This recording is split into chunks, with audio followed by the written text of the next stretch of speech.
Buongiorno, benvenuti alla TG Sicilia, le principali notizie. Ondata di gelo sulla nostra regione, allerta gialla per neve, ghiaccio, nubifragi e forte vento. Il tempo rimarrà instabile fino a Santo Stefano. A Catania la vigilia di Natale segnata da un tragico incidente stradale, un morto e 2 feriti nell'impatto di un furgone con un'autocisterna.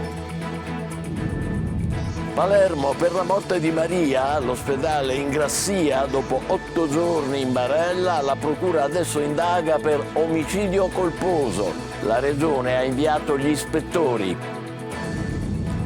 Dopo la strage di Magdeburgo, anche in Sicilia vigilanza antiterrorismo. A Catania centro storico presidiato dalle forze di polizia, ma non mancano gravi episodi di criminalità. La diga Ancipa ora contiene 4 milioni di metri cubi d'acqua, boccata d'ossigeno per gli agricoltori. Da Gela la storia della riabilitazione di Francesco, una volta affiliato a un pericoloso clan mafioso, oggi impegnato nella lotta contro il racket e nel sostegno delle famiglie con bambini autistici. Preparativi in corso per il cenone di stasera? I nostri consigli per un menù perfetto secondo tradizione, scacciate, cozze, baccalà fritto. E poi i suggerimenti per liberarsi del Christmas blues, la malinconia di Natale. Calcio, Catania in vacanza per qualche giorno dopo il successo con il Sorrento, si riprende prima di Capodanno in vista del big match di Benevento. Credo nella svolta, dice Stoppa. Ieri intanto pari del Trapani in casa con il Foggia.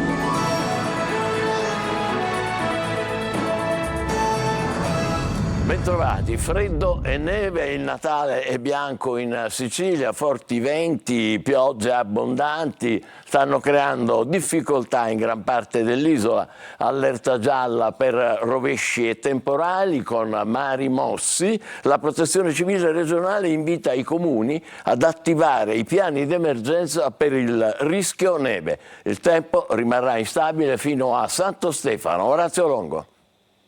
Quando si dice bianco Natale, Sicilia che non ha nulla da invidiare alle blasonate zone del nord Italia, non si scia dappertutto ancora, gli impianti sull'Etna sono chiusi, ma la neve ha toccato tutti i rilievi isolani dai Monti Sicani, questa è Cammarata in provincia di Agrigento, ai Nebrodi, alle Madonie. Strade innevate in altura, qui siamo sui Monti Silvestri, con un'auto che è rimasta bloccata.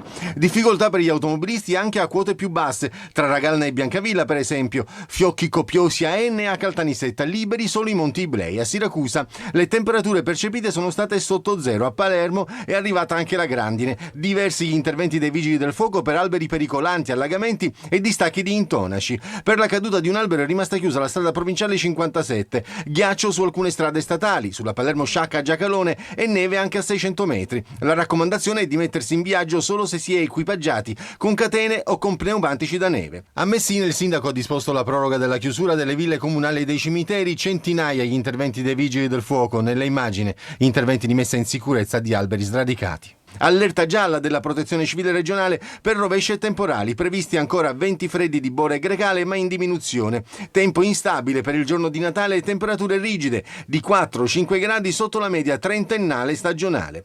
Un rialzo significativo è previsto per la fine della settimana, mari che rimangono molto mossi. E se il freddo è pungente, a ricordarci il caldo sarà il concerto del trio lirico Il Volo. L'esibizione è registrata lo scorso agosto, ad altre temperature evidentemente, ma con abiti adeguati per l'occasione, e cioè la trasmissione per la notte di Natale sui canali Mediaset con sullo sfondo il Tempio della Concordia illuminato con un gioco di luci per rendere la location ancora più suggestiva, per promuovere Agrigento, capitale della cultura 2025.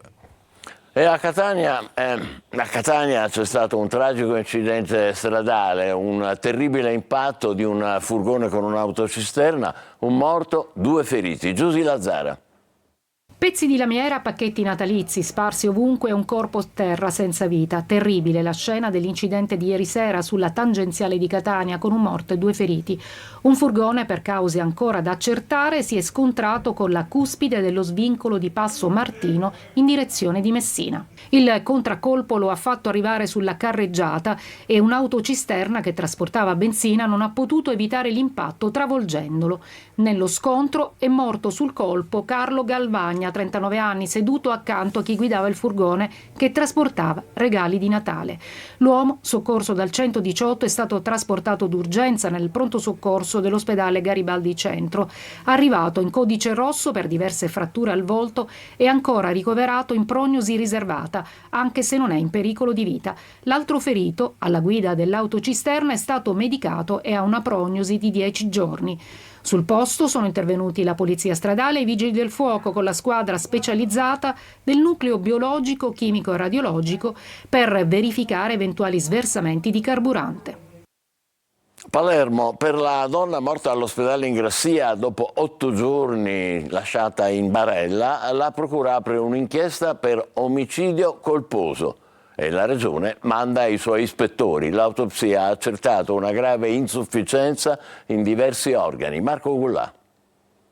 Omicidio colposo. Sulla morte della donna 76enne all'ospedale Ingrassia di Palermo è rimasta per 8 giorni in barella. La procura del capoluogo ha aperto un fascicolo. Ieri ai nostri microfoni il grido di disperazione della figlia. Io mi sono sentita in colpa perché penso che noi siamo responsabili anche delle scelte che facciamo. Quindi io ho scelto questo ospedale, anche se in verità è l'ospedale più vicino, quindi per me un ospedale vale l'altro perché dovrebbe, penso, essere così.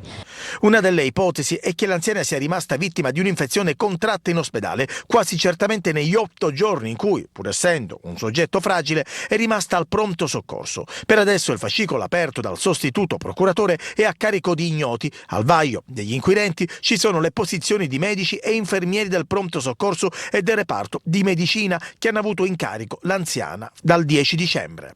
I funerali della donna si svolgeranno nella giornata di venerdì. Il modello Caivano diventa sistema nazionale di lotta al degrado e di riqualificazione. Arrivano 180 milioni sui quartieri che hanno più bisogno in Italia. 2 sono in Sicilia, a Palermo e a Catania, Borgo Nuovo e San Cristoforo. Manlio Viola. 180 milioni di euro per riqualificare 7 quartieri degradati in Italia utilizzando il modello Caivano messo in campo nel 2023. Fra le 7 aree che potranno usufruire di questi fondi ci sono 2 quartieri siciliani nelle principali città dell'isola. Si tratta di Borgo Nuovo a Palermo e San Cristoforo a Catania. Borgo Nuovo è un quartiere a ovest della città, sorge ai piedi di Monte Cuccio, confina con aree come il Cep e Cruillas. I vicoli di questa zona hanno visto delitti e storie di degrado, ma vivono anche l'esperienza delle parrocchie, a cominciare da quella di padre Antonio Garau, parroco in prima linea contro povertà, abbandono scolastico e devianza minorile. San Cristoforo di Catania è invece il quartiere dove è cresciuto Nitto Santapaola, oggi considerato l'ultimo padrino vivente. E anche se Santapaola è al 41 bis, questo resta terreno di reclutamento per Cosa Nostra, evasione scolastica altissima, un'area padroneggiata da ambulanti abusivi. Qui è nato il progetto Liberi di Scegliere che ha portato alla nascita dell'osservatorio prefettizio. Noi siamo in Sicilia la regione con il più alto tasso di dispersione scolastica e questo si verifica soprattutto dove ci sono periferie degradate. L'intervento del governo nazionale è realizzare strutture sportive, introdurre degli elementi anche culturali in un tessuto urbano troppe volte abbandonato, penso sia la strada giusta. Ora il commissario straordinario, lo stesso di Caivano, avrà a disposizione 100 milioni nel 2025, 50 nel 26, 30 nel 27. Si parte dai piani da fare entro 2 mesi dalla pubblicazione della legge e per mettere nero su bianco gli interventi, le linee guida verranno proprio da parrocchie e associazioni che hanno già tracciato la giusta via. Catania, dall'illegalità alle barriere antiterrorismo dopo Magdeburgo, nostro reportage nel centro storico della città dove non mancano ambulanti ed episodi di criminalità. Lo sconforto della titolare di un bar, sfregiano le auto in sosta e a mio marito hanno puntato anche la pistola. Tonino De Mena. Fioriere in cemento e ferro, nel cuore di via Etnea. Ma questa volta non si tratta di addobbi natalizi, ma di misure antiterrorismo, imposte dopo i fatti di Magdeburgo in Germania, con un'auto che si è lanciata sulla folla, provocando 2 morti ed oltre 60 feriti. La decisione è arrivata dopo la riunione del Comitato per l'Ordine e la Sicurezza Pubblica, che ha visto sedersi attorno a un tavolo il prefetto di Catania Librizzi, il sindaco Trantino e i rappresentanti delle forze dell'ordine. L'obiettivo è garantire maggiore sicurezza e vigilanza nel centro storico ed in particolar modo nelle zone interessate dai mercatini natalizi. In tema di controlli, in questo caso antiambulantato, ci piace sottolineare l'intervento della polizia effettuato dopo un nostro servizio che documentava l'anarchia in Corso Sicilia. In pochi minuti sono state fatte smontare decine di bancarelle, liberando la zona dai tanti abusivi. Il giorno dopo questo lo scenario, alcuni extracomunitari sono tornati, ma sono in allerta, guardinghi, pronti a scappare con le loro mercanzie. Ben vengano i controlli, aggiungiamo noi, ma saranno efficaci solo se verrà garantita continuità. In Piazza della Repubblica registriamo invece lo sconforto della titolare di un bar, costretta a lavorare in una zona decisamente insicura. Se tu parcheggi lì, se non dai il pizzo ti trovi la macchina strisciata come la sono trovata io. Dovete chiamare la polizia. Sì, chiamo la polizia e non mi ritrovo più la macchina. Ci sono anche un sacco di delinquenti che spaccano le macchine, i vetri a tempesta ne hanno rotti per pochi euro magari messi lì sul cruscotto. Lei si sente protetta? No, abbiamo fatto 3 processi. Mio marito ha avuto anche una pistola puntata da un senzatetto italiano. Immancabili parcheggiatori abusivi sulle strisce blu, come vedete nelle nostre immagini, mentre sotto i portici, a ridosso di piazza Grenoble, è quasi impossibile percorrere il marciapiede per la distesa di materassi, giacigli di fortuna, cartoni e rifiuti lasciati dai tanti senza tetto, sorpresi dall'improvvisa ondata di gelo. Sopralluogo alla diga Ancipa dei tecnici della cabina di regia per l'emergenza idrica in Sicilia. L'invaso adesso contiene 4 milioni di metri cubi d'acqua ed è una boccata d'ossigeno per gli agricoltori. Orazio Longo. 4 milioni di metri cubi di acqua invasata. Le piogge di questi giorni aiutano gli agricoltori. L'invaso dell'Ancipa aumenta il livello. Queste le immagini del sopralluogo effettuato su disposizione del capo dipartimento regionale della protezione civile e coordinatore della cabina di regia per l'emergenza idrica per accertare il corretto funzionamento dell'impianto e dei dispositivi di misurazione del livello del lago. L'obiettivo è stato quello di confrontare i dati rilevati con quelli forniti da Enel Green Power, gestore dell'infrastruttura. Una boccata d'ossigeno, spiegano da Confagricoltura. In questi giorni devo ringraziare il Consorzio di Bonifica e tutti i dipendenti che si stanno prestando affinché l'acqua a monte non vada a mare, quindi viene captata attraverso delle traverse dei canali per dare la possibilità a tutti gli agricoltori della piana di Catania di riempirsi i loro laghetti che erano completamente vuoti. La cabina di regia ha fatto bene a variare lievemente i prelevi da Ancipa, grazie ai quali i turni anche nel Nisseno, oltre che nell'Ennese, sono diminuiti da 6 a 5 giorni, ha precisato Salvo Cocina. La storia di Francesco adesso, ex affiliato al clan mafioso Emanuello a Gela, racconta il suo difficile percorso dalla criminalità organizzata alla riabilitazione. Una vita la sua segnata da sofferenze, incidenti, rinascita, oggi dedicata alla lotta contro il racket e al sostegno delle famiglie con bambini autistici. Jerry Italia.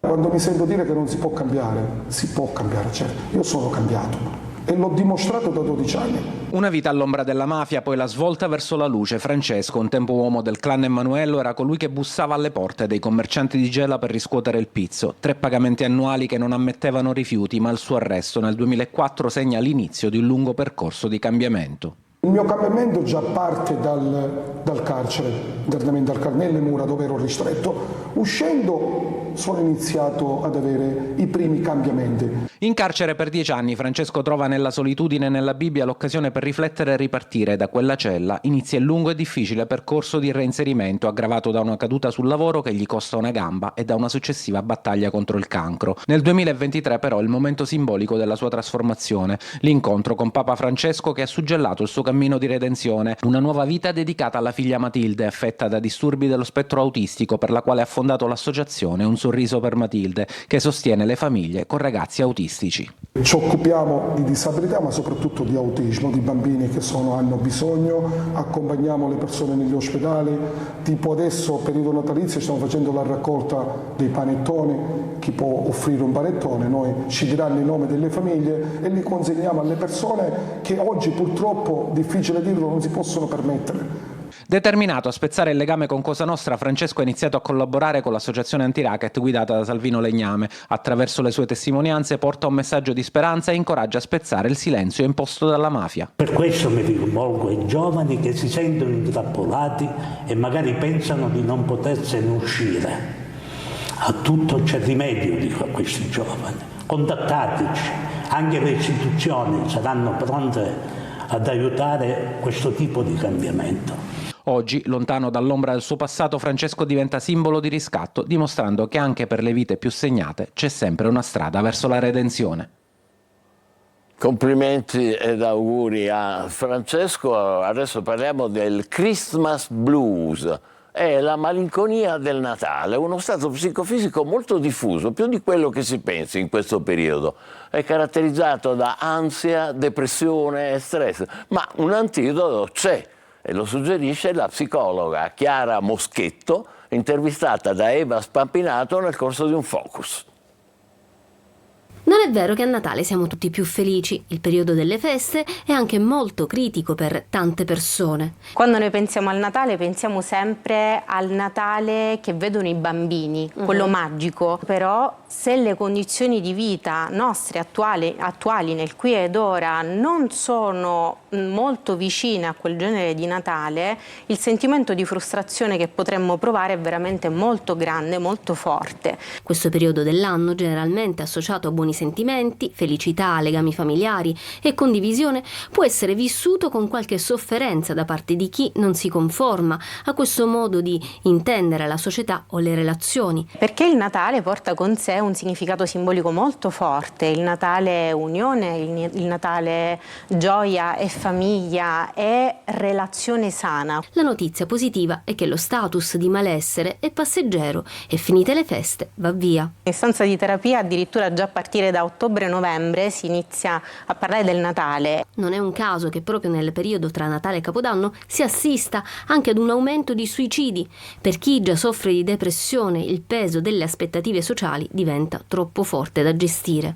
È bene però tenere presente che le due cose non sono strettamente correlate. La soluzione c'è e va cercata dentro di noi, spiega la psicologa Chiara Moschetto. Dovremmo un attimo rivedere quali sono le nostre aspettative sul Natale, cercare di fare un'analisi attenta rispetto a quelle che sono le nostre possibilità, sia relazionali che non, cercare di creare delle nuove tradizioni senza essere saldamente, ostinatamente attaccati alle tradizioni convenzionali che ci vengono propinate, no? Un Natale su misura. Giusto. Adesso vediamo gli aspetti più lieti allora del Natale. Avete preparativi in corso per il cenone della vigilia? Alla Pescheria di Catania abbiamo raccolto ricette e suggerimenti su cosa preparare per stupire i vostri ospiti a tavola. Vince sempre la tradizione. Desiree Ferlito. Tutto pronto, o quasi, per il gran cenone di Natale. Per chi non ha ancora scelto il menù per la vigilia, il consiglio è quello di affidarsi alla tradizione. L'usanza vuole che le ricette per il cenone tradizionale del 24 di dicembre siano a base di pesce. Si mangia di tutto. Questo è un posto dove l'unica cosa che non manca è la qualità del cibo. Come antipasto possiamo fare una pepata di cozze, come primo pasta alle vongole. Potremmo aggiungere come antipasto anche telline saltate in padella con aglio, olio e prezzemolo e poi completiamo con delle ostriche crude. Primo, risotto alla pescatora, o se no associato con dei pennetti al pesce spada e melenzane. Ma le proposte alla Pescheria di Catania sono moltissime, questo è il momento giusto per trarre ispirazione. Secondo cavolfiori, broccoli. Cavolfiori come? A forno, affogati. Le lenticchie prima di tutto non possono mancare perché dicono che porta fortuna, ma non mi pare. Non fatevi scoraggiare dalle difficoltà, perché in realtà l'elemento fondamentale per la riuscita di questi piatti è la qualità. Cercavo lei. A me. Cenone di Natale, che cuciniamo? Un po' di baccalà fritto e poi ci mettiamo le solite cose, le olive, un po' di funghetti, le acciughe, l'arenga. Scacciati, baccalà fritto che ci vuole, è a tradizione. C'è chi non può rinunciare a mettere in tavola il fritto, c'è chi osa con i finger food rivisitati in chiave siciliana, ma in assoluto non si rinuncia mai alla tradizione. Pochissimo spazio per l'innovazione. Il sushi. No, non mi piace. Non mi piace sushi. Quello che non può certamente mancare è l'amore di stare insieme, coltivare la gioia di condividere momenti e naturalmente i propri ingredienti preferiti. Pasta pistacchio, la regina pistacchio e le involtine a pistacchio, sì. Poi che manca? La torta. La torta, chi la fa la torta? Io. Lei. Io. A pistacchio immagino. Bellissima, buonissima, le è piaciuta a tutti.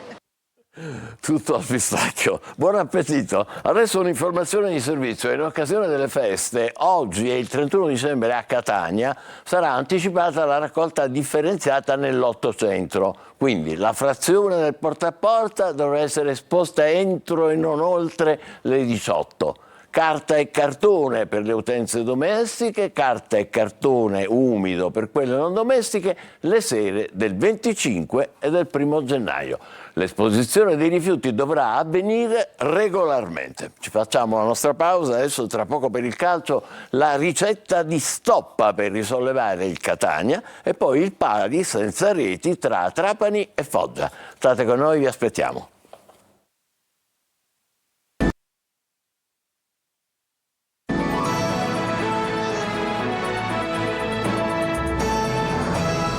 Il giornale con il calcio, il Catania vive un Natale più sereno dopo il successo con il Sorrento. Il 30 la ripresa degli allenamenti, poi l'apertura del mercato e il big match con il Benevento. Il Catania sarà pronto, dice Stoppa nel corso della trasmissione Corner. Marco Carli.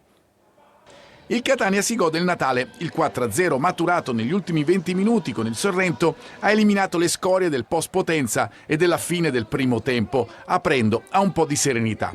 Adesso pausa fino al 29 dicembre, poi dal 30 riprenderà la preparazione in vista del big match contro il Benevento. Stoppa, uno dei protagonisti dell'ultimo periodo, crede nella possibilità di lottare fino alla fine. Metteremo il massimo di noi stessi per fare il meglio. E sicuramente la sfida col Benevento sarà una partita importantissima e daremo l'anima. Per riuscire a tornare in alto bisognerà non sprecare le occasioni, avere continuità, quella che è mancata fino ad ora ai rossazzurri. È una cosa che ci stiamo lavorando anche e soprattutto col mister, perché è un aspetto più che di gamba, è un aspetto mentale. Stop è una colonna del Catania che sarà modificato in parte sul mercato. Tanto dipenderà dagli esuberi, verrà sacrificato anche qualcuno della rosa che è stata impiegata fino ad ora. Tutto nel segno della sostenibilità, ma ha ribadito Toscano, la società sa cosa fare. Di certo è così per Stoppa da quando gioca nel suo ruolo naturale il trequartista. Mi lascia tanta libertà nel muovermi.